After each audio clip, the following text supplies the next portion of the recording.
நீங்கள் எப்போயாவது யோசிச்சிருக்கீங்களா நம்ம ஏன் கேம் டெவலப்பர் ஆகணும்னு? நம்மளை சுற்றி இருக்கவங்களெல்லாம் நம்ம டீமோட்டிவேட் பண்ணும்போது நமக்குள்ளே ஒரு நம்பிக்கை இருக்கும் பார்த்தீங்களா, நம்ம கேம் டெவலப்பர் ஆகியே ஆகணும் அப்படிங்கிற மாதிரி.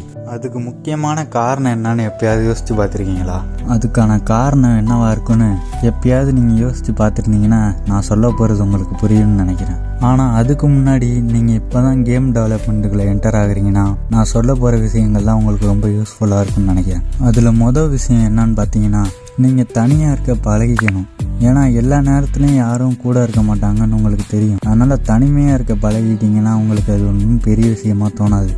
அதாவது ஸ்கூல் படிக்கும்போது நீங்களும் உங்கள் ஃப்ரெண்டும் ஒரு பிளான் போட்டிருப்பீங்க, நம்ம 2 பேரும் சேர்ந்து ஒன்று பண்ணலான்ட்டு.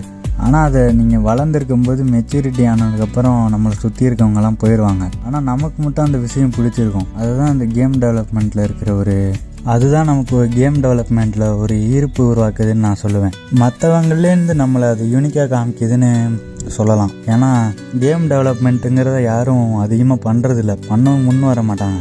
நமக்கு ஏன் கேம் டெவலப்மெண்ட்டில் ஆர்வம் வந்திருக்குன்னு நீங்கள் என்னைக்காவது யோசித்து பார்த்துருக்கீங்களா? நான் யோசிச்சிருக்கேன் நிறைய தடவை. அது என்ன காரணம்னு பார்த்தீங்கன்னா, நம்ம விளாட்றக்கூடிய கேம்ஸ்னால மட்டும்தான். கேம்ஸ் விளாண்டுக்கிட்டு இருக்கும்போதே இந்த கேம்ஸ் எல்லாம் எப்படி உருவாகுது, எப்படி ஒர்க் ஆகுது அப்படிங்கிற ஆர்வம் வந்துட்டு நமக்குள்ளே வந்துடும் நேச்சுரலாகவே. அதனால தான் நமக்கு இந்த கேம் டெவலப்மெண்ட் ரொம்ப இதில் முக்கியமானது. நம்ம கற்றுக்க வேண்டியது சோலோவாக இருந்து கேம் டெவலப்மெண்ட் பண்ணுறதை மட்டும்தான் நான் சொல்ல வரேன். ஏன்னா டீமாக பண்ணுறதுக்கு நமக்கான வைப்பில் இருக்க ஆளுங்க வந்துட்டு கிடைக்க மாட்டாங்க, சத்தியம்லே கிடைக்க மாட்டாங்க.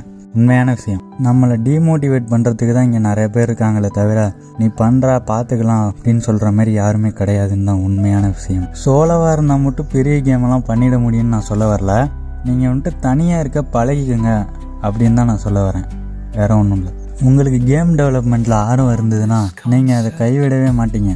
உங்களுக்கு அதில் உண்மையிலே இன்ட்ரெஸ்ட் இருந்ததுன்னா நீங்கள் அதில் இறங்கி வேலை பார்க்க ஆரம்பிச்சிருவீங்க. பேரண்ட்ஸ் யாருக்குமே நம்ம கேம் டெவலப்மெண்ட் பண்ணுறது பிடிக்காமல் இருக்கலாம். ஆனால் ஒன்ஸ் நம்ம சாதிச்சிட்டோம்னா அது எல்லாருக்கும் பிடிக்கிறதுக்கான வாய்ப்புகள் இருக்குது. ஸோ அதனால் வந்துட்டு யாரும் இதை பற்றி வரி பண்ணிக்காதீங்க.